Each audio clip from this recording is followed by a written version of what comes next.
And welcome to Go Time here on the Voice of College Football Network. My name is Grant Sashay, one of two go-hosts here on LSU at the Voice of College Football Network. Make sure to like the video, subscribe to the YouTube channel, and also make sure to click on the bell because when you click on the bell, it will notify you whenever we release a new video or we are going live right here at LSU at the Voice of College Football Network. Uh, I got some really interesting details that were released a few days ago. Kind of late to report it, but I just happened to come up across it. I thought it was really interesting. And that is, how do other coaches around the SEC view LSU? That's a little bit of a different perspective than whenever I discuss LSU. When you hear the talking heads around the country talk about LSU or former players or whatnot, how they talk about LSU. It's time to hear from coaches who are currently coaching in the SEC right now. And this article was up on Athlon. And Athlon does this thing every year where they ask coaches around the SEC and their thoughts about each team in the SEC. They do this every year. Of course, you're not going to see which coach said it because, of course, they are anonymous. That's how Athlon's able to get these quotes. So none of these are views of Athlon Sports themselves. They are actually coming from coaches around the SEC, more specifically assistant coaches around the SEC. And what they had to say about LSU was very interesting. And actually, I think they were spot on with all of their analysis about LSU. And they do one every year. Of course, every single one, Alabama, Arkansas, Auburn, Florida, you name it, right? And they voice the strengths, what they like about LSU, and then also the weaknesses.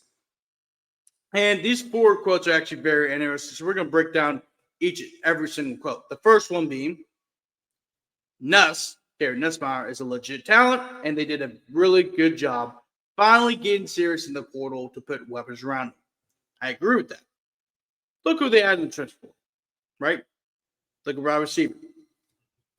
Barian Brown and Nick Anderson, two of the top receivers in the transfer portal this past season. Barian Brown was excellent, not only a great receiver in Kentucky, but he was also an excellent returner. So he's a weapon LSU can use. And also, he is the fastest player in the SEC, if not the country. He's excellent deep threat for Gary Nussmeier, who's a great arm. And also, Nick Anderson was having a really good career. He was at Oklahoma 2 years ago. I believe he had 1,000 yards of receiving before he tore his ACL this past season. In 2023, let me rephrase this. In 2023, he had 38 catches for 798 yards and 10 touchdowns, and he recorded 21 yards per reception.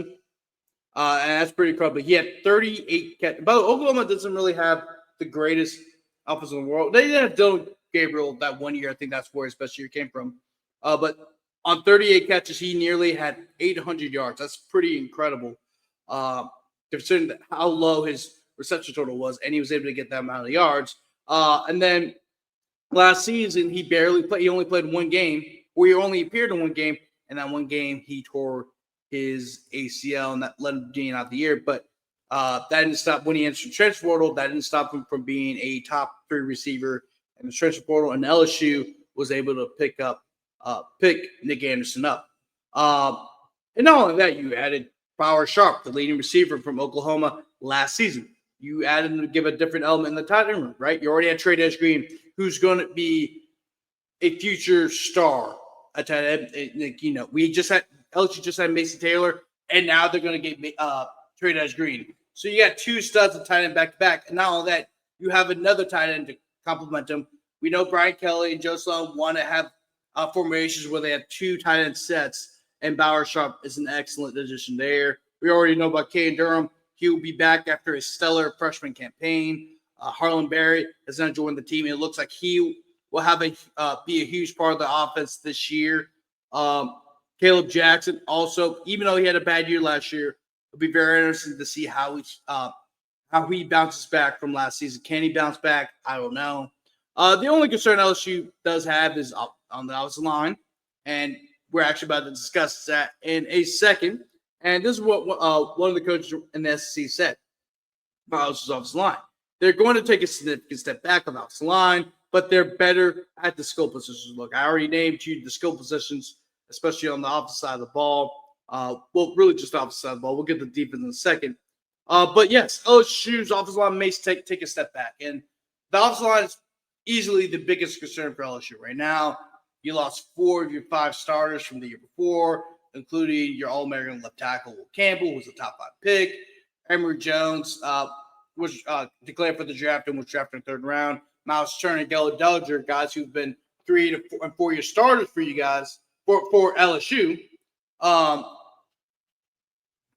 They're going to the NFL draft. And I'm sorry. And not only that, a lot of the guys who currently are in this part of the starter rotation right now, a lot of them are underclassmen. Now you did bring in Josh Thompson and Braylon Moore. Both those guys have started 30 or more games against Power 4 competition. Braylon Moore was the starting center at Virginia Tech the last 2 years. And, of course, Josh Thompson was the starting right tackle for Northwestern. Although they weren't part of the starting rotation during the spring because Josh Thompson was completing his academic work at Northwestern and Braylon Moore was so trying to get a feel for the offense. Both those guys, I think, will be part of the starting lineup once you get in the fall camp. It's going to be hard to lead those guys off the field because they're the only 2 offensive linemen that have a lot of game time experience, right? Even though Tyree Adams, Paul Babenga, and DJ Chester have gotten experience, they're not all that experienced. As a matter of fact, DJ Chester struggled at times last year. Paul Babenga only started 3 or 4 games last year, and he struggled for some times at some parts of the season. Although Paul Babenga did improve as the season went on, and his play greatly improved in the bowl game where he was pretty stellar, especially for a guy who kind of got thrown in there because of Garrett Dellinger's injury near the end of the year. And of course, Tyree Adams is probably out of all the guys that are part of the rotation right now, the coaches trust Tyree Adams the most. He's a guy that's often been, whenever Will Campbell or Emory Jones had to sit out for a play, they brought in Tyree Adams. Tyree Adams had looked great in the bowl game, which he started in place of Will Campbell, who opted out of the bowl game because he was going to be a top 5 pick. Tyree Adams was awesome out there, and I think he solidified himself as the left tackle going into this year based off his performance in that game. Him being familiar with the coaches and the coaches feeling comfortable to put Tyree out there, and then also the way he performed in the spring. So it looks like Tyree Adams could be your starting left tackle. If there's one absolute, I think is that one absolute, which is Tyree Adams would be the new starting left tackle for LSU. But the offensive line will take a step back. How much, I don't know. But it's hard to replace your 4 of 5 starters on the offensive line from the year before. The next quote. The big talk here is the way they've restructured. This is an anonymous coaching culture anymore. Well, this isn't an anonymous coaching culture anymore. GM Austin Thomas has a huge role built in the roster, and it showed this offseason. The internal evaluation of LSU football will look more professional. They're going to build BK, Brian Kelly, the best roster possible to go out and win games. And that's another spot on quote. They've completely rebuilt this roster. The only concern really is the offensive line, but they need to improve the secondary. That's what they did. The cornerbacks room greatly improved. You got underclassmen who've played a lot in years past. Now they've got all the experience they need. Now they're part of the veterans. You added in Jakeem Jackson and Mansour Delane out of the transfer portal. Those guys who get a large amount of minutes. Mansour Delane was actually the first team cornerback. So he will definitely be the starter cornerback, and we'll see how the rest of the secondary plays out. Safety was actually considered to be the weakest link in the defense But when you sign a guy like AJ Halsey from Houston, who was a all Big 12 safety for Houston, and not only that, you had what's the guy's name from NC State who transferred to LSU? Guy's name's blinking on me. I'll look it up right. Tamarcus Cooley. And then of course you got Jordy Gilbert coming back. And although he was, the Titans didn't look great, he was dealing with injuries for certain parts of the season. And on top of that, Michael Turner, Deshaun Spears, Austin Osbury, those guys really balled out the spring. So you're going to be much deeper at the safety spot. And of course, the linebacker room, the defensive line room already looks great. Jack Pyburn, Patrick Payton, Gabe Relaford. The list goes on and on and on for LSU, especially the defensive end. And the defensive ends, by the way, had 6 sacks in the spring game. Now, that also shows you kind of like the weaknesses that the offensive line has at the moment. But overall, this roster is much, much better than it was a year before. You also got to think about the inside, right? You bring back Dominique McKinley. You're bringing back Ahmad Bro. Jacoby Guillory will be back for his 6th year at LSU. He was cleared by the NCAA to come back for a 6th year due to his injury. So that's huge as well to have a veteran like player he's a veteran. Having a veteran like Jacoby and part in that defensive line room will pay dividends. And so, there's a lot of guys on the defensive line that be very, very good. Damian Shanklin, true freshman, he actually got some reps as a member of the second team. So I think he'll be a rotational player as this season goes along. Like the defensive line and linebacker, we already know about. Also, can't forget Jabari Butler, also defensive end. You got from Nebraska, played for Brian Kelly. I believe it was at Notre Dame. So you have another veteran defensive end who is very familiar with Brian Kelly, and Brian Kelly is very familiar with him. Also can't forget about the linebackers, the Weeks brothers, Devon Keys. You added C.J. Ross, one of the best linebackers in the country from the year before. And also you cannot forget Taylor Perkins. I feel like, we never forgot about Perk, despite him being out for most of the year due to a torn ACL. But he will have more of a role as a star, which is something that Major Burns played. But we all know that Harold Perkins is better than Major Burns. So I think having an athlete like Harold Perkins will help out a lot for LSU, especially considering how bad the defense looked whenever you had a running quarterback out there. So the fact that not only they've gotten better defensively, they've added more depth, but they have a lot more athleticism than the years past in LSU's defense, right? They have a lot more athletes. So when you have a lot more athletes in defense, it allows LSU to be more versatile in their defense, more effective on blitzes, and then also you can tackle a running quarterback, right? We've seen, of course, Jalen Monroe run over LSU. We've seen multiple running quarterbacks have a whole lot of success against LSU, and also against A&M, where you had what's the guy's name? Marcel Reed. I don't know. My mind's tripping today. Marcel Reed. Came in the third quarter and then completely took the game over after LSU was leading by 2 touchdowns, by the way, and then he just killed LSU from then on. It's just so I think LSU have a lot better chance of stopping a running quarterback. Because you got to think about this, right? Florida, DJ Lagway has the ability to run, right? Even though he's probably more of a pocket passer, he can run, and he's a big boy, 6'3", 240. Lenore Selleck will be coming to Baton Rouge. He ran over LSU last year. Marcel Reed will be coming to Baton Rouge. He ran over LSU all last year, right? There's going to be multiple teams that are going to have mobile quarterbacks, so you have to have the athletes to stop them. I think this year you do, and also a better secondary, better defensive line, way better defensive line, and the defensive line last year was really good too. So a lot of talented players on LSU, and really that's also because of the investment made by not only the coaching staff but the boosters, the university, the fans, because for a while, because I think the issue with LSU isn't so much that they didn't have the money. Look, LSU has money. Maybe not as much as Texas or Texas A&M, but they have money.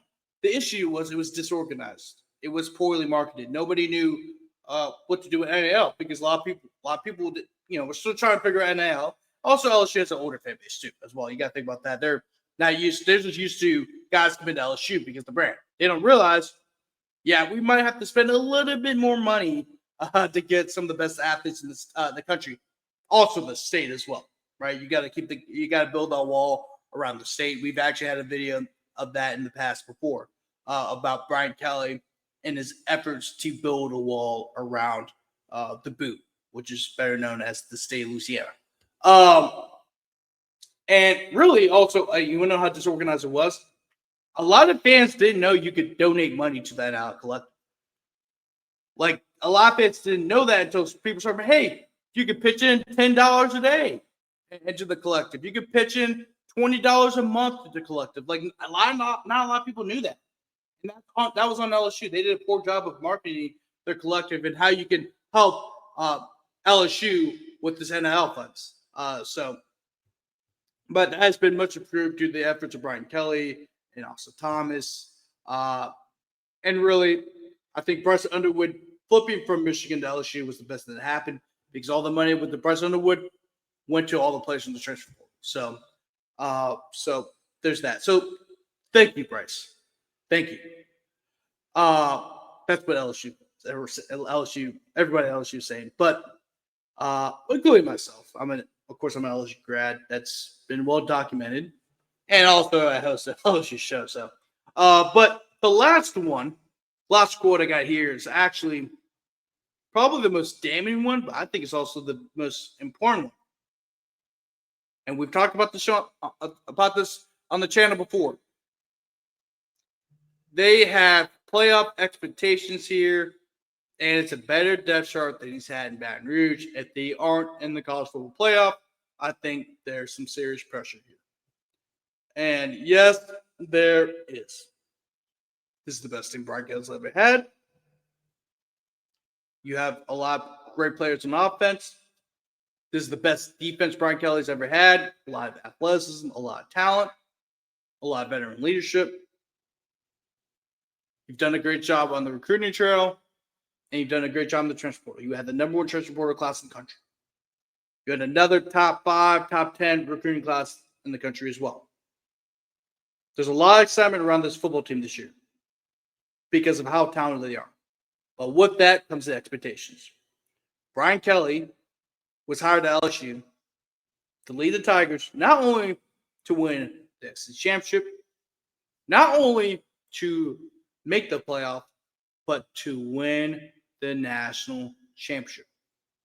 The problem with Brian Kelly is that he hasn't made it to the playoff yet in his time at LSU. First year, they gave him exceptions. First year, he took over a bad situation. You only had 39 scholarship players on the team. You had to completely rebuild the roster, and yada, yada, yada. You're able to have a 10-win season. You beat Alabama for the first time in 3 or 4 years. First time you beat Alabama at Tiger Stadium since 2010 in dramatic fashion. You upset Ole Miss at home. You clobbered Ole Miss in an upset win at home. And then you advanced to the SEC championship. Well, they lost against Georgia, but they advanced to the SEC championship, which a lot of people didn't think that they would do. They were projected to be a 7 to 8 win team, and they finished with 10 wins. The next year, you brought back almost everybody on offense. You brought in a lot of guys in the transfer portal on defense, but it didn't work out. Yes, Shane Daniels won the Heisman. Yes, the offense put up historic numbers, but Matt House, the defense coordinator, did a really bad job of getting that defense ready to play some games, and he got fired after the year was over. It was a very disappointing 10-3 year. Jane Daniels had historic numbers. Malik Neighbors became LSU's all-time leading receiver, and Brian Thomas played so well that it got him in the first round, and now he's a Pro Bowl. And now him, Malik Neighbors, and Jane Daniels are all Pro Bowlers right now in the NFL, and that is why – and what makes that season even more disappointing was the fact that all three of those players became Pro Bowlers in the NFL. Then on top of that, some of the defense that looked bad for LSU that year also became starters at their respective teams. Mason Smith was a second-round draft pick despite his struggles. I mean, the Dallas Cowboys, I think they drafted somebody. I forgot the guy's name. Hold on. But he transferred it from Oregon State. His name's kind of blinking on me right now. Sorry. His name's blinking me. It's bothering me right now because I should know it. Who was it?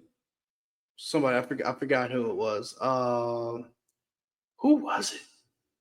It doesn't matter. But you get the point. Like, it was an extremely disappointing year for LSU. Just considering how much talent you had.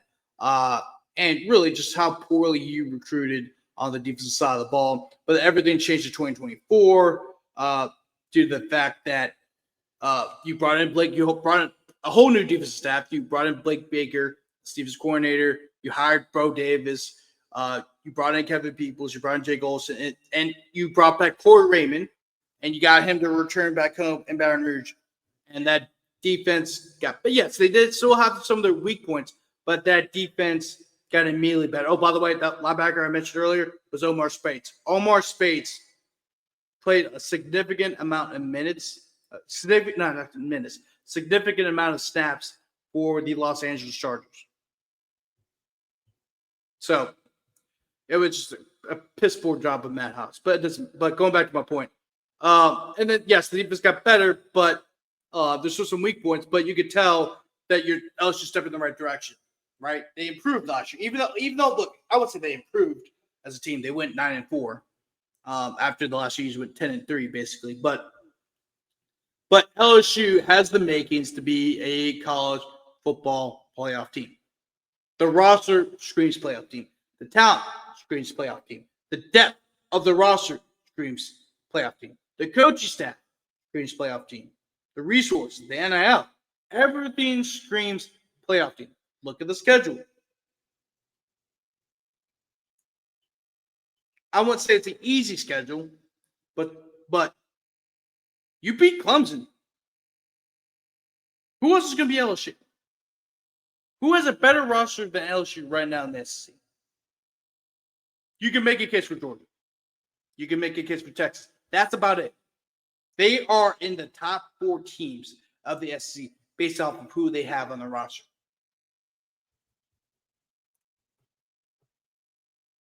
But they have to win the big games.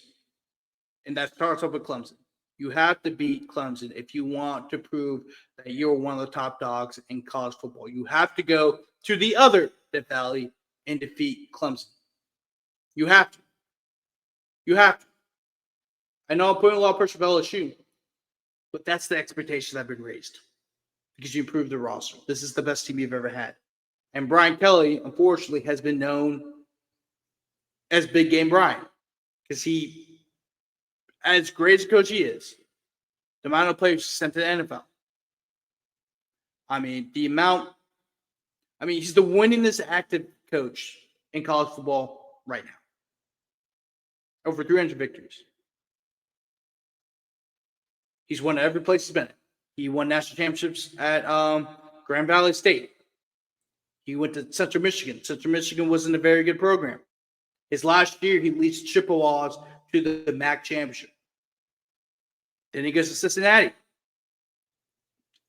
In all 3 seasons he was at Cincinnati, they had to win 10 games or more and won 2 Big East championships, made it to 2 BCS bowl games, and also an undefeated regular season in 2009. Goes to Notre Dame. Notre Dame was a joke of a program. They had like 4 different coaches in the 2000s. Well, Bob Davie, Tyrone Willingham, Charlie Weiss. They had 3 different coaches in the 2000s. Brian Kelly was the 4th coach they had since the year 2000. By year 3, undefeated regular season leads to the national championship. However, the thing that has plagued Brian Kelly, and yes, he's won a lot of games, and he's won at every single place he's been at.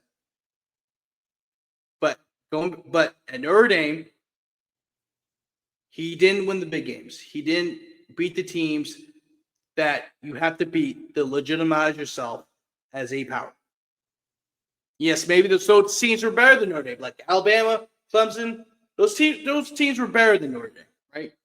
Teams that Notre Dame played in the national championship and the playoff games. But he hasn't proven to LSU either. The first year, he did a great job.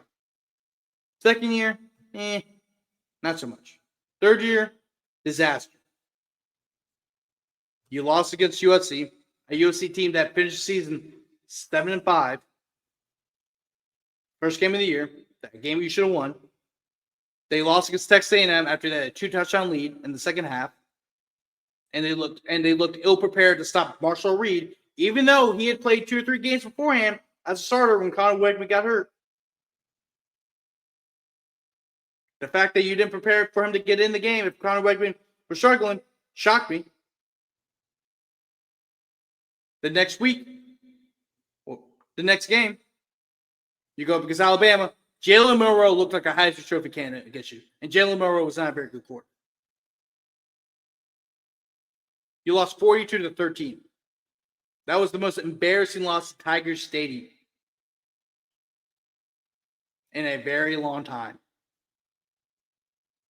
And yes, LSU did get their butts kicked by Tennessee, but LSU was in the game against Tennessee for a little bit, and so they were against Alabama. But that Tennessee team was a much better team than that Alabama team that LSU got stomped by last year. That Tennessee team with Hendon Hooker, Jalen Hyatt, Drew McCoy, like those guys. I mean, that was a very good Tennessee team. And really, if that was a 12-team playoff, they would be a top 4 or 5. They would be a 5th or 6th seed, right? Of course, the top 4 seeds last year. Or if you did it currently right now by seeding, they would be a top 5 team. They would be a top 5 seed. That's how good that Tennessee team was. But once again, you lost against Alabama 42-13. Then the next week, you lost against a Florida team that wasn't nearly as good as you by 2 touchdowns. That was the first time LSU had lost 3 straight games by double digits since the 1960s.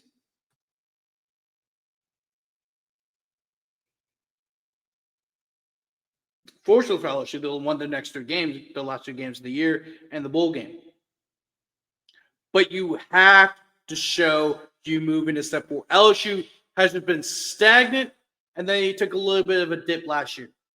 You have to show that you are going up. And what a better way to show that you're going up by making the college football playoff. But you have to prove that. And when the expectations are raised, people want results, especially in Baton Rouge.